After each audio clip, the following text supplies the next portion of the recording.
It was a brisk, early autumn morning, the kind where the air is sharp with the scent of fallen leaves and the world is quiet except for the occasional chirp of birds. My family had just finished breakfast when the mail carrier arrived, dropping letters and packages into the secure mailbox we had installed weeks earlier. Among the usual correspondence was a stack addressed to a local veteran who lived nearby, a man of quiet heroism and a respected member of the community. Enter Karen number 34, the latest in a string of entitlement-driven HOA aggressors. She had arrived, clipboard in hand, flanked by 2 volunteers, determined to enforce her imagined rules. Her target this time was simple, or so she thought: intercept the veteran's mail. She believed she had the authority to dictate where mail went, who received it, and how property adjacent to hers could be used. I was alerted immediately by the security cameras, which had been strategically positioned to capture any unauthorized interference.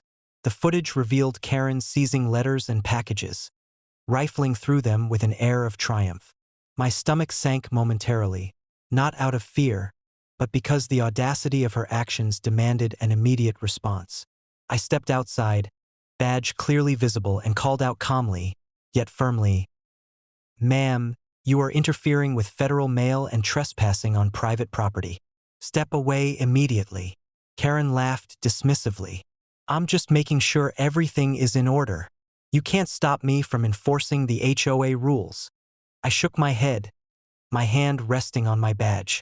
"Actually, I can. You are committing a federal offense. Mail tampering is a serious crime, and this is private property. Step away now or face immediate arrest." Her minions glanced nervously at each other, realizing for the first time that this wasn't just a bluff. Karen, however, persisted, believing her entitlement could shield her. She made to pocket a few letters, unaware that every movement was being recorded in high-definition video. I moved closer, my voice calm but commanding. "Last warning. You are under no legal authority to do this. Any further action will result in your immediate detention."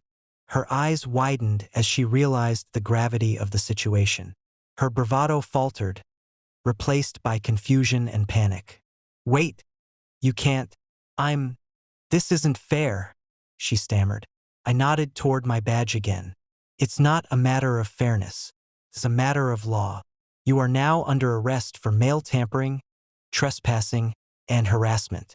The authorities have been notified, and this will be documented for prosecution."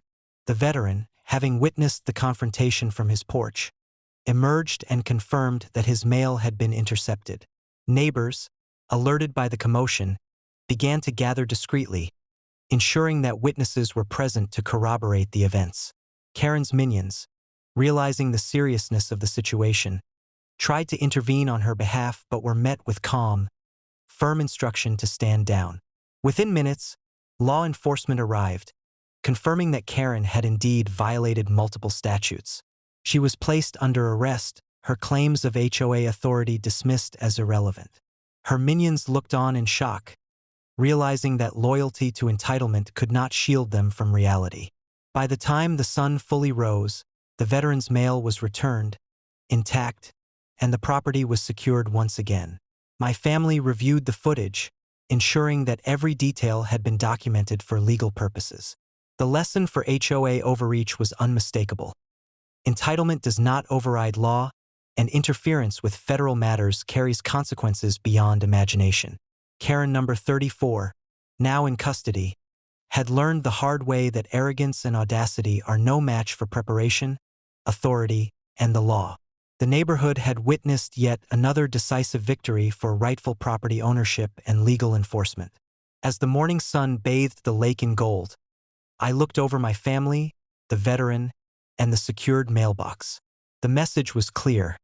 Trespass, interference, and overreach would always meet decisive, lawful, and documented resistance. Karen number 34's attempts at control had failed spectacularly, and the property, the mail, and our peace had been preserved.